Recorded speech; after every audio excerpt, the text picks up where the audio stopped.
Hey, welcome back to Car Talks, where I rant, ramble, rave, and word vomit my thoughts on training, fitness, life.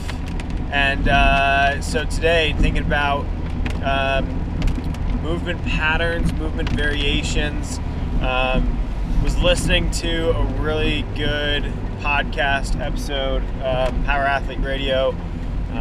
So interviewing Mike Boyle. So if you don't know who Mike Boyle is, he's kind of like one of those, he's kind of one of like the founding fathers of strength and conditioning. And Mike was talking about how they essentially, a lot of what they do with their programs is changing the way that a single exercise is done. And it was just one of those things that just reinforced some of the stuff that I've done. We don't really need to change exercises all that often, or at least the movement pattern, right? I can take a single, and Mike used the example of a split squat. Well, you can split squat with a dumbbell in one hand. You can split squat with a dumbbell in the other hand. You can split squat with a dumbbell in two hands.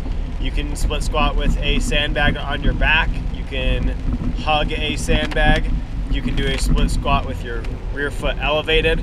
You can do a split squat with your rear foot elevated, and all of those combinations that I've already mentioned. There's just so many ways to skin a cat.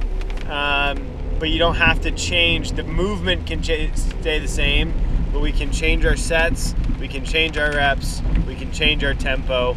And when we really look at long-term training and people's desire to continue exercising and committing to a program, variation in the way that we load things and variation in the way that you can change your sets and reps, whether you're a coach listening to this, if you can change it, or if you're somebody that's just listening for training knowledge yourself, right?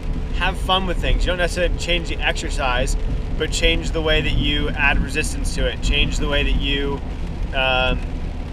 add load, or change the time under tension.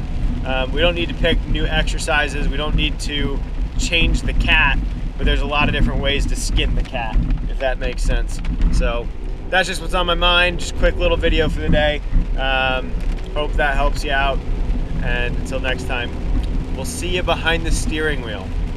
See ya.